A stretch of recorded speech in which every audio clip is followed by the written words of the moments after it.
I got in there. As soon as my eyes adjusted, I thought, oh my God, that's Ronnie Kray sitting at the table. And there's Reggie at the bar and Frankie Fraser's in the corner.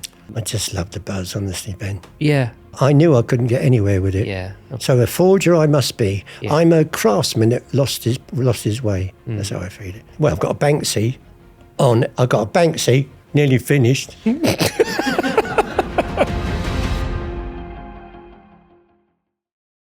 Hello and welcome to this episode of Extraordinary Lives, a podcast from LADbible. I'm joined in the studio today by Max Brandrett. Max, for anyone who is unaware of who you are, could you give yourself a brief introduction? Yes, I am Max Brandrett, Britain's #1 art forger, reformed. Going straight. Going straight. Finding my way. Yes. Great, and it's fantastic to have you here. Thank you. Well, let's get straight into it. What was life like for you growing up, Max? If we go back to Brighton, Buckingham Road, you think five siblings in a basement flat in Buckingham Road, which is, it consisted of front room, my half-sister was there, back bedroom, we all slept in a single bed, top to toe, scullery, larder, outside loo and a mangle. You know what a mangle is? Mm-hmm. No, probably not. Mm-hmm. And my mum, bless her, Yorkshire, like, hello, love, cup of tea and a fag. That was my mother. So friendly. And there was the corner shop. I can see my mum now going, she said, Max, she said, go to the corner shop and ask Mr. Peters, you want half a stalk of margarine, tin of beans and a pint of milk till Bloody Friday. And I'll tell you another thing is that Mum had a boyfriend called Sid. And he was a bit of a drunk and used to come in on a Friday night. And to stop my mum pawning his suit, he used to take his suit and put it between two bits of cardboard and put his bed on it. So if you lifted the bed, you know he's going to nick his suit. So when he was so drunk, he had to pick up the bed, say, run it down to Elm Grove and get 5 shillings on it, love. So he had to sit all weekend in his bloody underpants. That was Mum's boyfriend, Sydney. Okay, fine. Yeah, the poverty side, my mum had a form of TB, like bronchial trouble. So we used to go... When Mum was really ill, they used to take us to the workhouse, which is still there today. It's called Warren Farm. And that's where we'd go in and out, until suddenly we were whisked away to the whole 12 years of Bernardo's. So how does a young lad growing up in a very, very working class house in the 50s get interested in art? Well, from the age of 5, in my little basement flat, we had a cupboard. It was an airing cupboard. And somebody one of my mum's friends put me electric light in there. And I was doing cartoons and caricatures and drawings. And instead of playing sort of cowboys and Indians, I was in there drawing and I just loved it. What we're going to talk about ultimately, a big part of your life and what you're known for is the art forgery. Mm-hmm. So how did you get to the point where you were moving into that? Like, how does somebody start to become an art forger? I've got to go to the circus first. Let's go to the circus. Right, so I was in Bernardo's, and the last place I was called Golding's, and there was a road called Bintry Lane, and I was 15, and I knew one day I'd be going down that road. And you make friends there. There was a lot of sort of togetherness. And Mr. Pinhead said to me, Max, you're going home tomorrow. Thank God, I'm home to my mum, bless you. So what was lovely, all the boys, they all lined up on Bintry Lane, and they sang a song to me. I'm not going to sing it. I ain't got my guitar with me anyway. And I'll give you the words. And picture this, all the boys there standing and sort of clapping, saying, goodbye, Max. And they start singing, there is a mouldy shack down Bintry Lane where we get bread and cheese 3 times a day. Eggs and bacon we don't see. We get sawdust in our tea and we are gradually fading away. 2 cheers for Max. Then off you go with your haversack down to the station and freedom. Wow.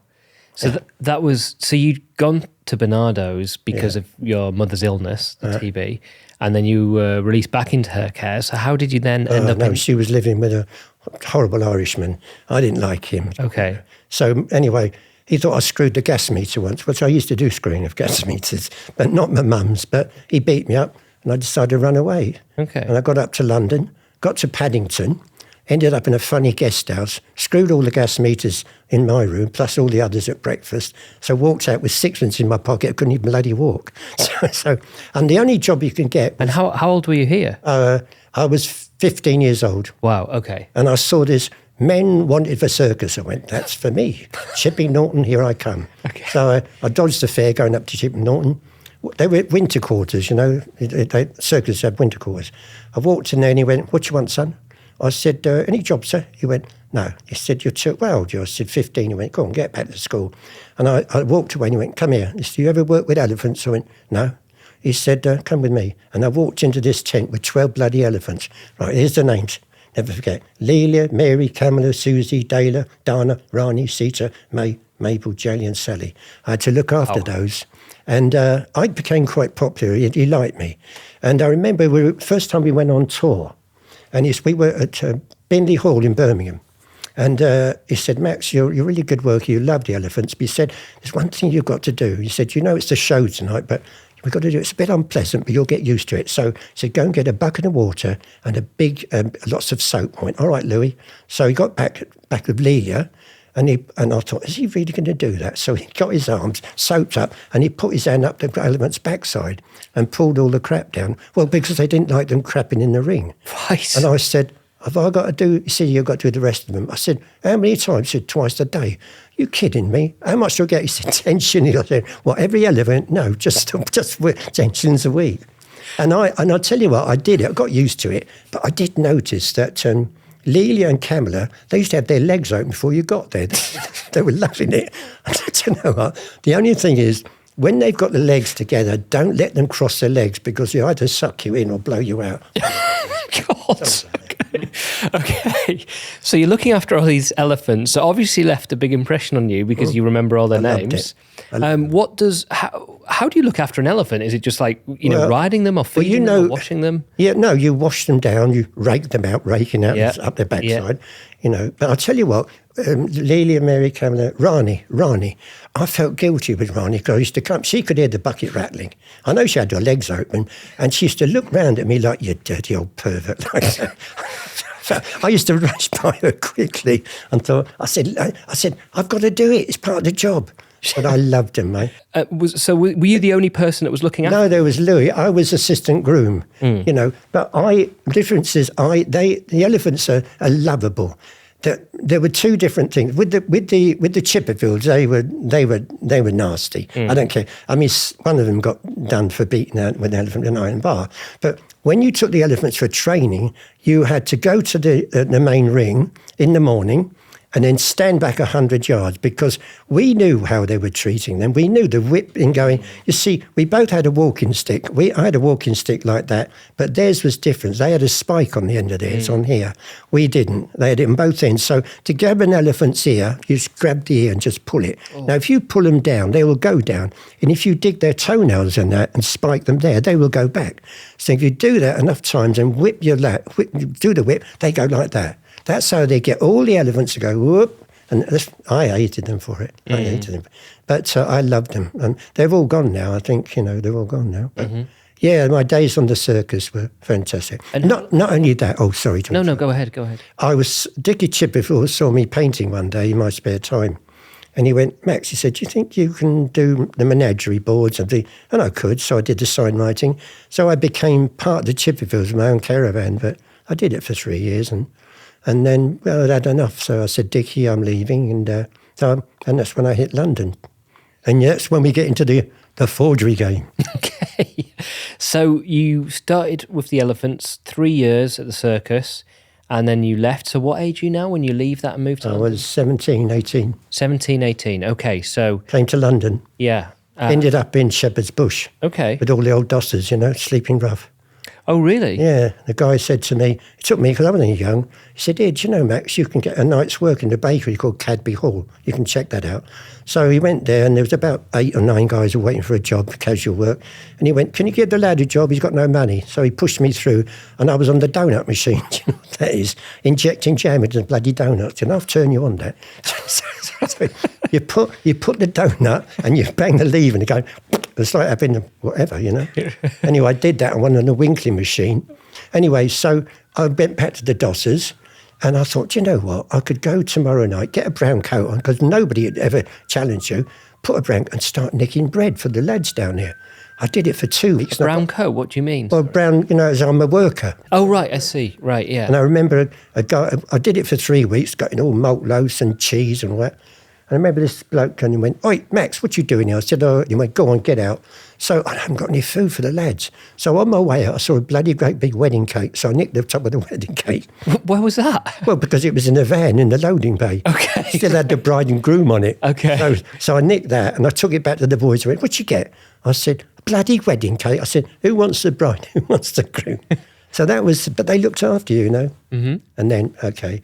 Then you want to get into the forgery bit, don't you? Yeah, I mean, that's a really fascinating area because I think, art's something that you think you have to go through training and schooling to get good at. Some people are natural, I mean, Right. But I just natural. I could, I think what I'm good at now is I could reproduce the colours.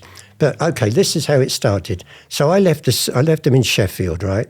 And I headed down to, I was with, dossing. And I got myself a few bob and I got myself a place in Cricklewood. And I thought, hello, got guitar, I know 2 songs, off I go. Portobello Road, Saturday, long and dusty road, listening too late for the learning. And this bloke said, "Oi, mate, your singing's crap." I said, well, and he said, "Where'd you get the smudges from?" And that was the beginnings. I thought, I'm starting to fake old pictures. And, Portobello Road, Saturday. And and then I met a guy, which is in the book, called Sammy Cohen. And he watched me one day and he said, "Where'd you get the smudges from, son?" I went, "Oh, I just buy them." He went, "No, they're too good. Where'd you get them?" I told him. He said, "Do you know you could make a bloody fortune doing this?" So we teamed up. He was about 45. I was 18 years old. And my place in Cricklewood, we started to buy old canvases and fake old shipping scenes, but you see, what I'm trying to say is when you say Max, a great art forger, I didn't walk around with Rembrandts and Vermeers because what you're going to walk along and go, "Hello, John, got smudgy. I think it's a Vermeer." They're not going to go for that, are they? So we did lesser known paintings, and we used to act. We were 2 ignorant antique dealers who knew nothing about painting. So the painting. So I'll do you the aging, right? Say we did a lovely old shipping scene by Albert Darby, and proper old canvas, and age it up, good quality. Old frame, old nails that have been in the garden, dust it down. We even did the cracking on it as well. And then you've got your painting there, off to the auction. So I can give you Lots Road. And then we go there and say, "Now, son, you're going to be my dad, all right? So say it to me." "Yes, Dad. Yes, Dad." So say it again. Don't say my name, right? So we go in there to the auctioneer and go, "Morning, sir." Always call him sir. Remember, they've got the knowledge and make sure that they know that. And I go, "Got a couple of smudges in the car, so would you have a look?" And he goes, "Yeah, spring them in." So in these pictures would come, and you'd do a lot of potboiler rubbish, a lot of crappy pictures, but you would show a good winter scene or a good shipping scene, and you'd leave it just so he could see it, and you go, "What's that over there then?" "Oh, what's the smudge, Dad, with the boats on it, sir?" You talk like that to them. Anyway, he goes, "Oh, that's quite nice." He said, "Who is it?" He said, "Well, it's by Albert Darby." "Was he any good, sir?" He said, "Oh, yes, he was quite brilliant. It was Norwich School." "Was it painted in Norwich, sir?" "Oh, God, we used to done him like a kipper." And then we used to put it into auction and ring it. That's what we used to do. And so the auctioneer would believe it was the original. Because we went in there as not knowing what we were doing. Acting ignorant. And we used to rehearse it. It was good fun, though. I do miss it. And what kind of money could you get from a painting like that? I could get 3,000 to 4,000. Wow. Now people say, any expert would say, "I don't believe that story," because if you use oils, it takes ages to dry. But there's a secret. If you use Brolac undercoat, or not Brolac, any house undercoat, just mix it with your oils, put the bloody hairdryer over it, and it'll be dry in about a day. Age it up, fake it. Look, there's a thing called bead glue. Do you know? It's bead glue? Bead glue. It's called Scotch glue. It looks like little lentils, right? You can buy it in a hardware shop in those days for about 50 pence or a pound, get a big bag of it. So take that back to the studio, put it in a dish, right, in a pan, cold water, leave it overnight. Next morning it goes to a jelly. On the stove, right, then it comes to a varnish. Take your painting, brush it all over, take it to an electric fire, which I've still got, circulate it, and you can hear it cracking. You think, bloody hell, that's enough cracks. Keep going like that. Don't get it too near because it'll blister. And then you think, right, got enough. And Sammy say, "Yep, little bit in the sky there, Max." Right, okay, Sammy. Then on the floor with it, wash the bead glue off because it's a water base, empty your hoover on it because all the cracks now, right? Rub it all in, I think good. Old varnish, old nails in the frame, down to the auction rooms. Hello, John, got smudge here. So that's how you'd age it? Yeah. Wow. And so you'd literally paint the thing out and then you'd tip an old hoover out on top and of it. there are other little tricks. You see, if you've got a picture that's been in a frame for, say, years, you would have a clean edge where the frame is protected from the elements, right? Yes. So what you used to do, you'd get ordinary terps. When the picture was started to be aged, you'd run your finger about half an inch all the way around. So when they take it out, think, yeah, that's been in the frame for a few years, 100 years. That's how we used to do it. Then we used to go in the auction room. I'd be at one side, Sammy would be the other, and and we had a sign. I was all suited and booted. But you had to be careful that the guy that you saw in the beginning is not in the auction room. So he'd be at the back, Sammy would be other side, and they go, painting by Albert Darby. Let's start the bidding at £1,500. We kept out of that. When it gets to 2,500, I'd row in with a bid, 500, whatever, and he'd do the same. But when we got to about £5,000, we'd think, right, start, don't think you'll buy the bloody thing back yourself. And old Sammy I would do this with my tie, always. I'd go like that. I'm out. And he'd take his cap off, his trilby off. That we're out. Then we used to just wait. That's how we used to do it. Amazing. And it must have been... It's a buzz. It must have been, like seeing how far you could push it up before bowing out of it. I'm going to tell you, the galleries I've hit, even in your fair city of London. But I can tell you in Bond Street, I hit one huge gallery for about 50 grand. 50 grand. And was this back when you were younger still? Yeah, I was 19 years old. So that money, bearing in mind how much you were being paid to rake the elephants out, that money, that like 50 grand must have been a fortune back then. Oh, it was, yeah. So selling a painting for even £2,000 or £3,000, was there a risk? Like, what would have happened if the auctioneer would have looked at it and said, no, this is a fake? Would you just have said, okay, fair enough, and left? Or would they have accused you? Or how does it work? And you're right, because in those days, if you were you had to be convincing, but they didn't have the technology. You couldn't do it today. The technology, they didn't bother.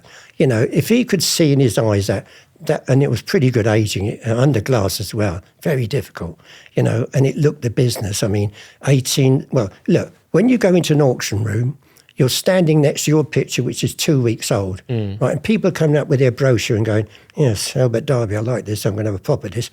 You keep an eye on him, then because you're in the preview, you get a preview of it, and you think, right, got that one, got that one, got that one, got that one. So you knew you'd fooled a lot of the dealers, and then, because that's what we do. But we did it all over the country. I mean, I've been to places where one of my pictures is up in the gallery, so that's one of mine. Oh, what? You've just walked in as a customer? Yeah. Okay. Well, I did Samuel Palmer drawings, but I got nicked. Even when I was in prison, I was knocking out a fake by Samuel Palmer. When I got 18 months, actually, for doing a fake. So can you talk us through that? How did you get caught and how did you get found out? Well, let me tell you, the first time I went in nick was, I followed a hippie trail with my guitar, go down to Cornwall. And I got on the train, I got stuck in Dorchester. And I thought, 5 a.m, no food. And I thought, right, got out there. And I walked up Dorchester High Street. And I saw this hotel, which is like a guest house sort. And I walked up there and I saw this chandelier. I thought, I'll have that. So I took the chandelier and the 100-day clock. And I put it outside and I wheeled it down in a barrow down the bloody High Street. So I got it to the station. Some nosy bugger thought, what's it going on? And he called the old police. And I came in, he'd said to me, hello. He said, Max, isn't it? I said, I've seen you on your case. He said, do you open it up? I said, do you normally carry around a chandelier like that? I said, I'll take it to Cornwall to have it mended for my grandson. I said, how about this 100-day clock? Yes, I do need timepiece, sir, when I'm down there. So he nicked me, went up in front of Dorchester Nick, because I wouldn't give my home address, because I didn't want my mum to know, he gave me bloody 4 months. But when you go into nick, your whole world changes, especially if you're an artist or you can draw.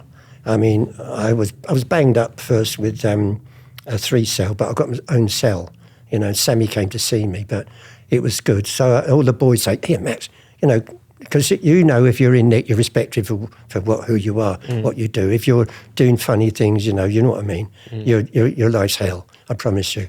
But because I was drawing, I used to get half ounce of tobacco for doing a doggy picture, a girlfriend or something like that. They wanted a lot of topless stuff, right? I said, it's got bikini. I said, oh, you've got a good imagination. But there was a great feeling of friendship in Nick. Yeah. Hi, it's Connor here, one of the producers on Extraordinary Lives at LADbible. We're just going to take a short break from the show to talk about our sponsor, NordVPN. Now, I'm a really big fan of NordVPN and I use it loads when I travel. As much as I love getting some sun, I also want to keep up with my favourite shows from back home. And NordVPN lets you do that, and it's so quick and easy to use. To give you an idea, recently I was in Colombia and I was able to watch the finale of Succession whilst relaxing by the pool. Pure bliss. And because of NordVPN's threat protection, I was able to do this using my hotel's free public Wi-Fi with absolute peace of mind. Extraordinary Lives listeners can get an exclusive NordVPN deal with a huge discount by going to nordvpn.com/minutes. And it's risk-free with Nord's 30-day money-back guarantee. You'll also get an additional bonus month by going through nordvpn.com/minutes. And this amazing deal is included on all plans, standard, plus, and complete. Again, you can get it now by going to nordvpn.com/minutes. That's nordvpn.com/minutes. And so that first one was 4 months. Yeah, 4 months for Nick in the chandelier. For Nick in the chandelier and the clock. And the clock. And you were still young then, right? Clock didn't work anyway. Okay. But then, so you came back out and you went back. When's the forgery? Yeah, and how did they find out? How did you get arrested for forgery? The first one I did was I did two Samuel Palmer drawings, and there was a dealer called Otto. He's gone now, but I gave him two Samuel Palmers to sell. One in London, one in Manchester. He did them both in London, and he got blagged on it. So, and not only that, he legged me in, and he told him, Mac is in this, he did it, he's in Cricklewood. So I'm there late at night, I've got two on the bloody easel. So the door comes and caves it in, and then he comes, he went, all right, Brandrett, come on. What? He said, what's this? What's on the easel? I said, I don't know, never seen before. So he said, are these yours? I said, no. I said, no, I don't know where they come from. So anyway, down the station and, forgery. The gallery charged me, and I got 12 months on that. Okay, it's quite a long time for a young guy. But they knew what I was doing. They knew I was doing a lot more than they need me for. And were you rich at that point in time? No. So where was the money? Say you were selling these forgeries. Where was the money going? Well, with Sammy, we used to go through it like there's no tomorrow. We were spending. We used to buy canvases, and we live in the high life in London, But, it was sort of an 11 grand or 12 grand. We used to just go through it and spend it, But, anyway. And so was Sammy was like a manager in a way? He was like my fatherly figure. God bless him. He looked he was Jewish, but he looked very slick. He had his lovely coat on, velvet collar, all dead nice suit, nice tie, everything. But he had the old silk handkerchiefs, And but he was so good at the, getting the providence that goes with it. And he was so convincing, especially as we were two ignorant people. But there were two different ways. When he was selling into a gallery, like I nearly mentioned the bloody gallery I ripped off then. Good, yeah. Nearly slipped out then. Mill Gallery. What? I'm joking. No, so anyway, but he was a great actor. He would go in and say, like when we sold the Samuel Palmers, he would go in and say, we've got this painting that was left to me by so-and-so and so-and-so. But on the other hand, when we went to the auction rooms, it was like a Jekyll and Hyde, Hello, John, got smudge in the car. So. Anyway, that's it. That's how it used to be. That's the forgery side. And what did you do? Were you involved in any other sort of cons, or was it just the art? Yeah. Do you want to know the ceramic duck mystery then? I'd love to hear the ceramic duck mystery. 3 years ago, I was no money at all, living in my little flat. I live above a chemist, and I've got my decoration, been up for 11 years, never take them down. Christmas decorations? Yeah. Okay. 11 years. It's all guitars and old telephones and radios and that, and I've got no money. And I saw this advert, and it said, paint your own duck. So ducks. So you send away to this Belgian company, and they send you a ceramic duck set of 3, all glazed white. So I thought, hello. I painted them up, looked like Beswick ducks, right? Did a little bit of aging on it. And I thought, it cost me 12 quid. put them into eBay. They went for 190 the first night. So I thought, right, I'm having this. So I ordered another 12 boxes. 12 boxes? After the 7th box, hello, Mr. Brandrett. Yes, sir. He went, rather a lot of ducks coming our way. Oh, right, sir. What's that all about then, sir? He said, we believe they're fake. I went, oh, are they, sir? I didn't know that. He said, we're going to have to ban you. I said, is that for life? So he said, yes. I said, oh, so I'm out for a duck then. He went, jeez, I couldn't help that one. He said, you're now banned for life. I said, sir, question, please. Any chance of remission like I used to get in Nick? He went, not at all. Banned for life. eBay, now. Wow, so that was eBay officially calling you and say... I've got one in the bag, so I was going to show you. Have you really? You banned for faking... Yeah, ceramic ducks. Ceramic ducks, wow. So you... With no remission. Okay. Okay.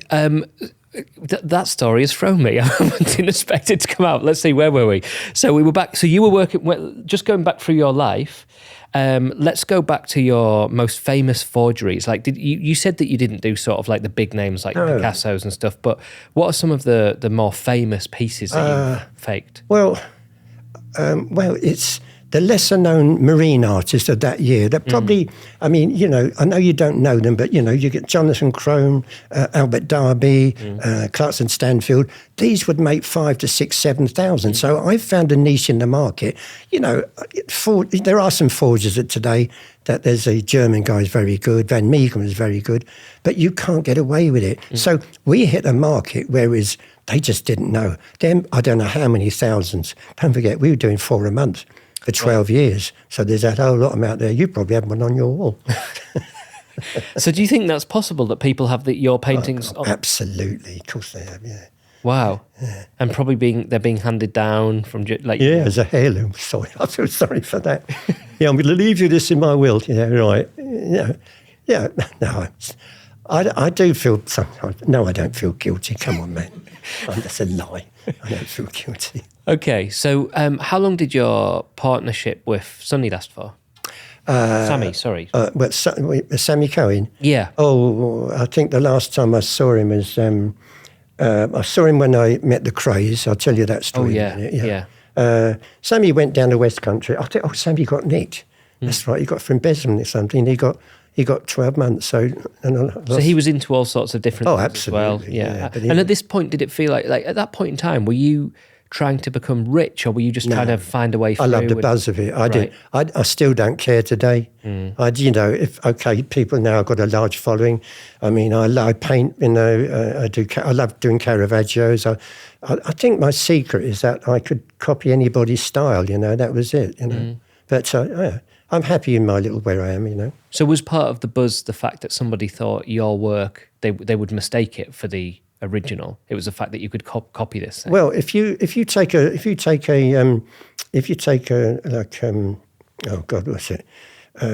Turner, right? We used to take a Turner painting, and it had like a sea picture, like, you know, shipping off Dover or something, and I'd turn it around and put that boat over there, that wharf over there. So it's his style, but my painting, and because I could copy his style, you know, lovely seas, you know, with the boy in the water and that sort of thing, and the wharf, you know, I did a lot of them, But yeah. And did you love the paintings, or were you doing it as a means to an end? No, I loved painting. Yeah. I loved the buzz, and I'm going to say it, I quite loved the buzz in the auctions as well. Right. And it was a great turn on, honestly. You know, I think, well. I'm not saying auctioneers are very nice, but, you know, it was exciting. You know, out there, and you think, God, just got $8,000 on that bugger. Okay, and so let's move on to, because you did have a sort of run-in with you had an encounter with the Kray Twins, didn't you? Yeah, well, I was busking there in my 2 songs, Long and Dusty Road, and this guy come up from there, go, hello, John, do you do smudges like from photographs? I went, yes, I think so. He said, if I'll be back in a minute, and he went up the road, came back with a picture of a lady of about 50 or whatever. And he said, can you do that? I said, yeah, on a 2420 or whatever it might be. I said, can you have it ready for next week, mate? I said, yep. So I came back next week with it. So I framed it, and it was his mother. It was the Craze's mother, Violet. So I did it, and he said, my friends are up the road. So I go up the road there. I'm walking behind him. It's a sunny day. I walk into the pub called the Earl of Lonsdale. And it was very bright outside, so I couldn't focus properly. And I thought, I got in there. As soon as my eyes adjusted, I thought, oh my God, that's Ronnie Kray sitting at the table. And there's Reggie at the bar and Frankie Fraser's in the corner. Ronnie comes up to me and said, hello, son. He said, hello, sir. Don't call me, sir. Don't call me, sir. He said, my boy said you'd done the smudge then. I went, yes, Mr. Kray. He said, right, let's have a look then. And he took the painting out and it went all bloody quiet. I thought, oh my God, you didn't like it. And he went, just quiet. And he looked at me and he went, Reggie, have a look at this. Reggie, have a look at this. It's bloody brilliant, mate. I can't believe, look at it. It's got mum. He's got the eyes right, innit? Did you do this, son? I went, yes. And I tried not to say sir. And he said, sit down. I sat with a Kray there and a Kray there in the bloody middle. And they had big shoulders, those buggers. I was only tiny.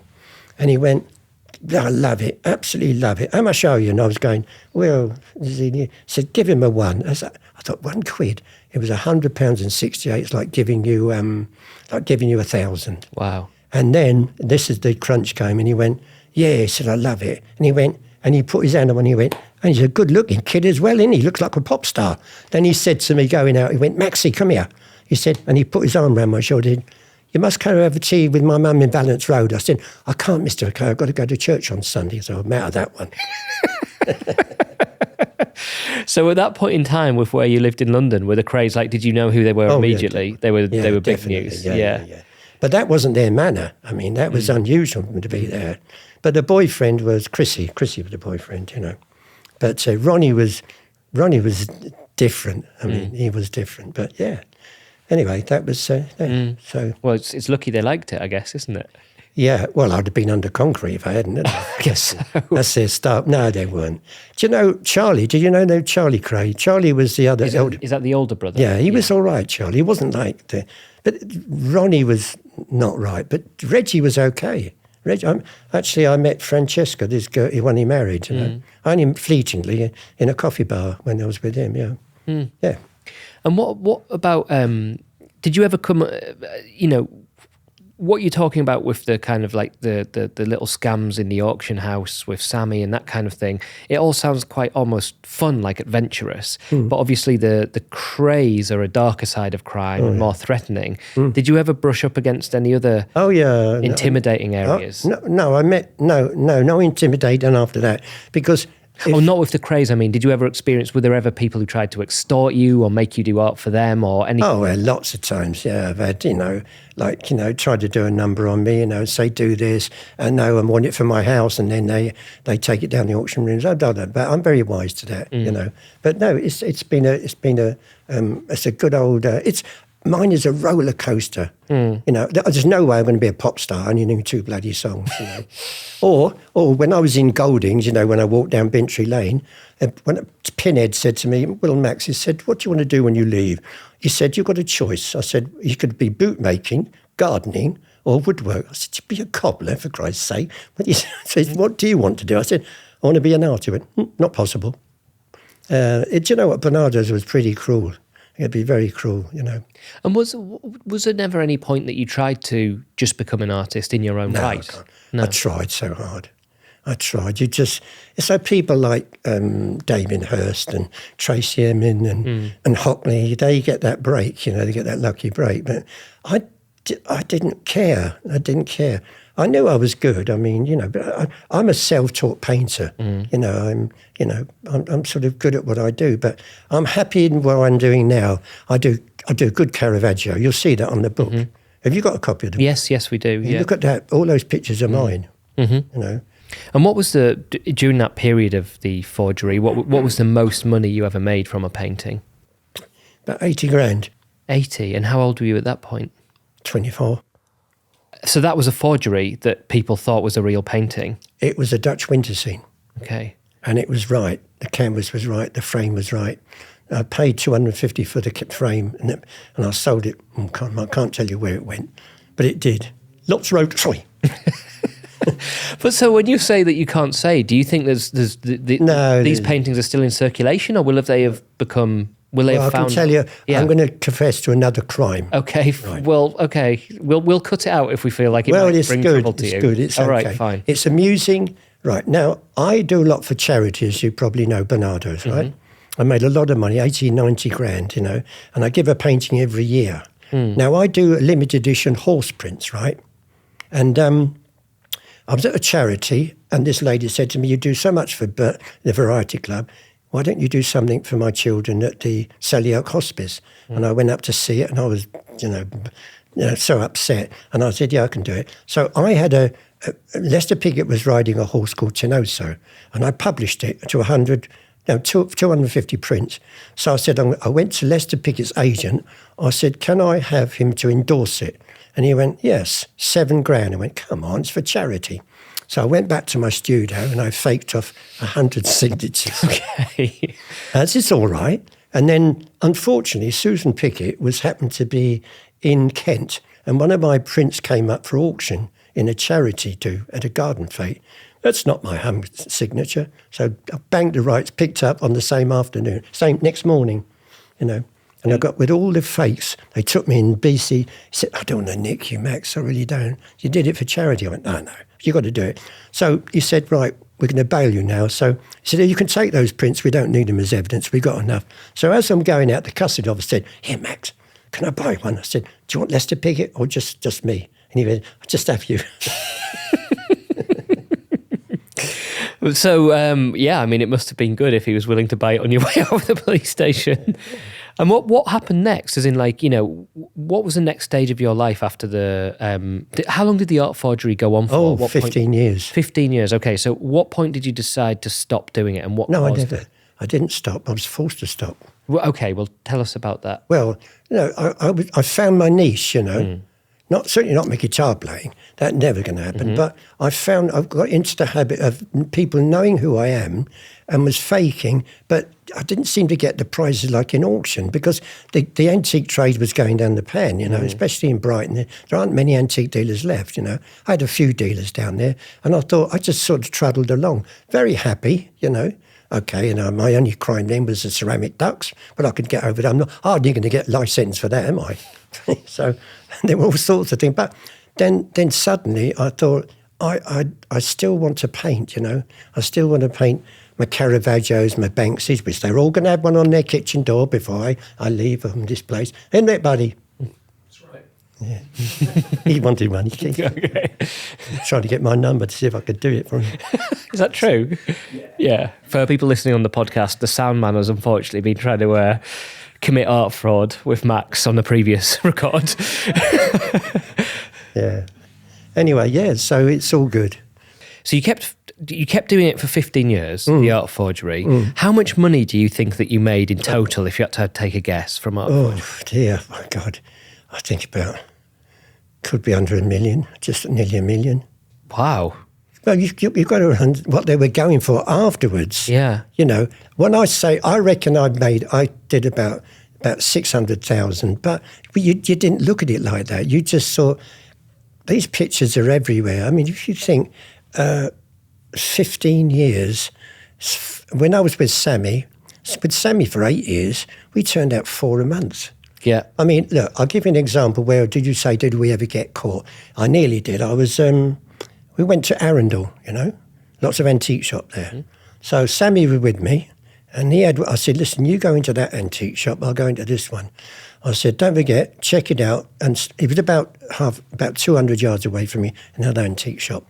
So I'm selling in the Henderson coaching scene, and I've got 800 quid in my hand, right?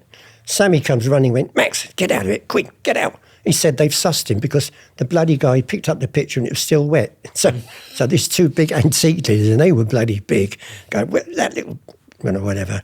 Anyhow, we shot out there down Arundel High Street. We couldn't find a car. Couldn't find it. Where's the Canadian car? I don't know. So we hid in the bushes for 2.5 hours.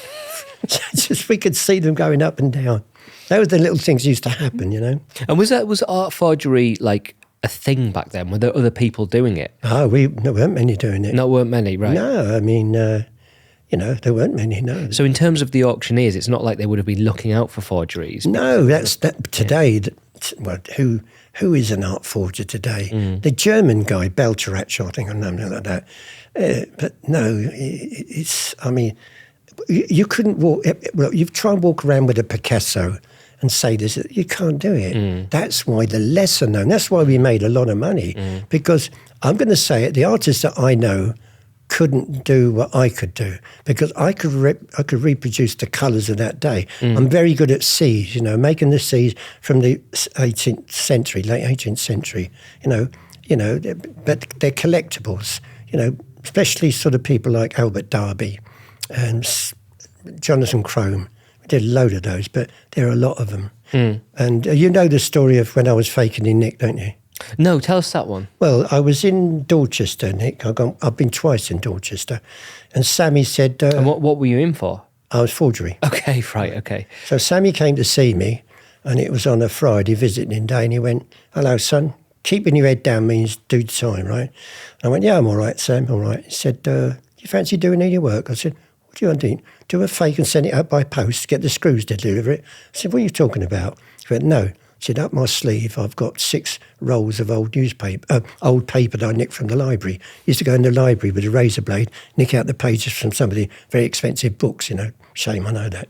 Roll it up, put it up his sleeve."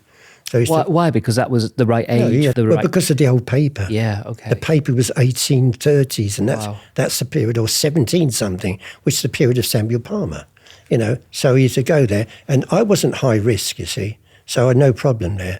And he would be, go, "Right, son, how you doing there? Don't forget we're father and son." I'd say, "Hello, Dad." So definitely all the time. Don't say, "Hello, Sammy." And he'd go, "You all right?" I said, "How are you finding it?" I went, "Yeah, I'm keeping my head down, sold a few, got a bit of tobacco, went good." He went, "Listen."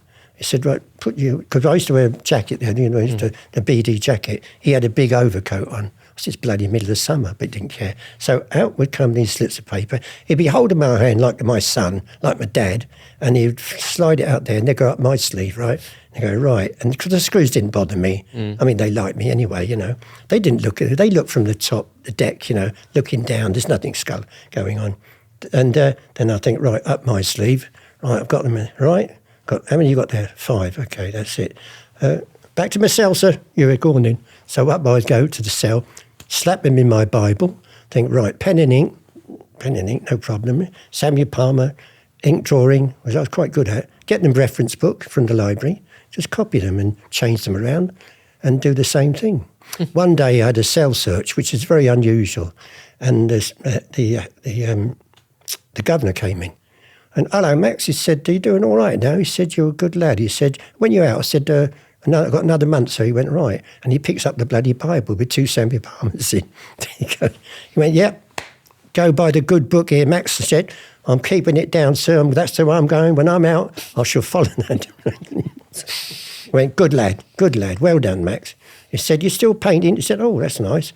Well, he got 2 for nothing anyway. Got 2 oil paintings, and that was it. Then Sammy would come again, and I would do the same thing by giving him back the pictures. But the little, he'd go, "Good lad." Then you go back, frame them up, put them in auction.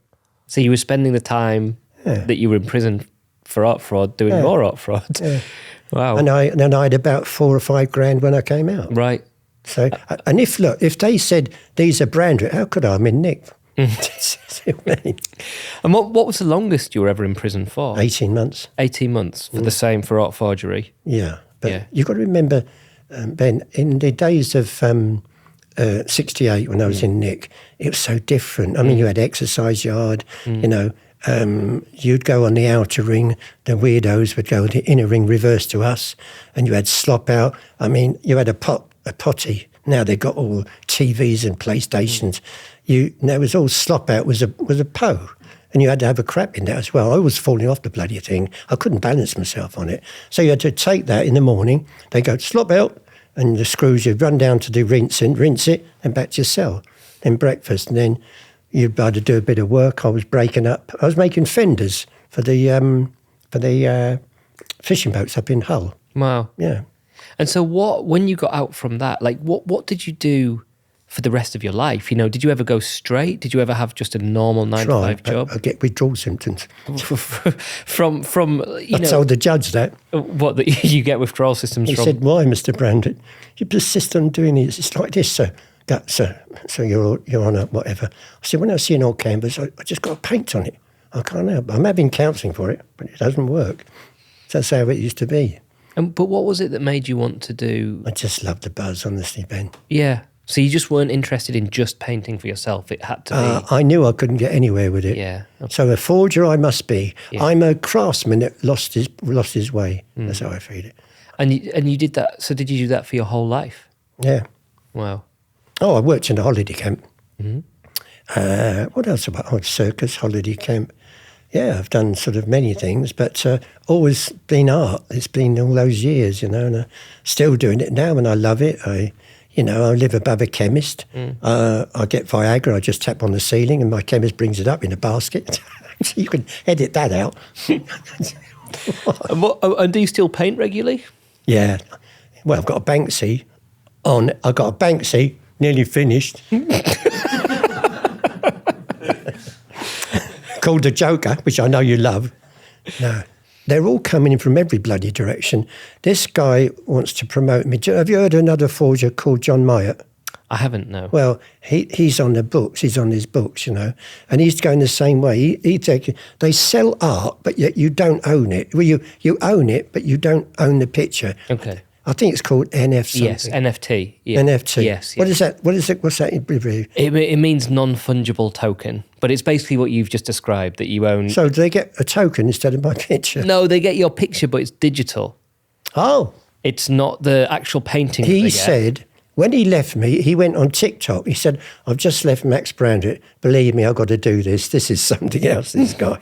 And I thought, yeah, I trust him as well. And he said, we're going to draw the contracts up. Yeah, well, I'll make sure that it's dead right on there.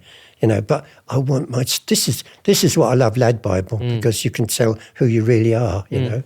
And when you, at the beginning, you told us about being banned from eBay, how long ago did that happen? Oh, 3 years ago. 3 years ago, so quite recently. So, obviously I don't want you to get in trouble, but it feels like you've still got it in you to do a little bit absolutely. a little bit of the... Give me half a chance, son, yeah. I'm too old for Nick now. Yeah, yeah, and you said earlier that it's harder these days with the absolutely. technology and the ways of yeah.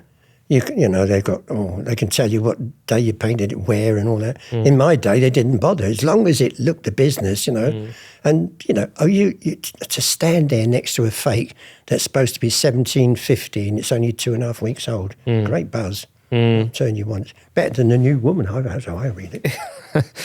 Well, when you look back at your life, it's been, like you say, from the sort of upbringing in Bernardo's to working with the elephants to the art forgery, it's been quite varied and a roller coaster. What's something that you think you've learned from it? What's it taught you? What have I learned? I think I've learned I've always loved people.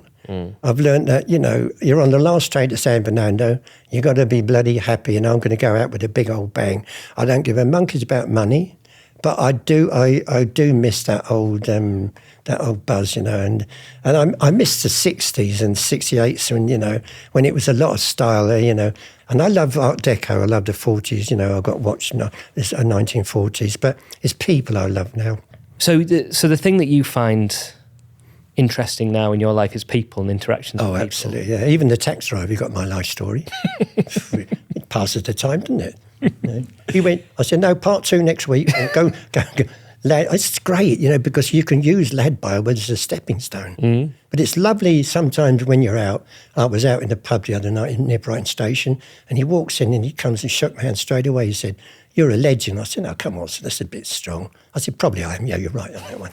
Well, this is just someone who'd recognised you from a video. Because it's LADbible. Oh, I see. You look at some of the comments on LADbible, your governor ought to pick up on that. Netflix. He said, why isn't he not making a movie out of this guy, I'll get the final question I wanted to ask you is, do you have any regrets? Do you know what, Ben? I don't actually have a regret. No. I know I don't. I wish I hadn't have been always. I wish I'd have been there more for my mother because I was always missing or in Nick. I mean, because I'm now sort of. My daughter is happy now. My granddaughter's lovely, and I'm good now. I'm at a good place now. But I will say I still think LADbible's the best though. I really do. I don't care if you're not allowed to plug it, but I am. Well, we definitely will put that in the edit, so thanks very much. Look, Max, it's been fascinating to hear your story. It's been brilliant to have you here. Thank you so much for your time. Right. God bless you all. He done me in my leg, I fell over, and then as I've tried to get up, he shot me again. He went through my willy, shot my willy out. It went down my willy as well. It went into my willy, down my willy, and shot my right testicle into my pants. And then I've tried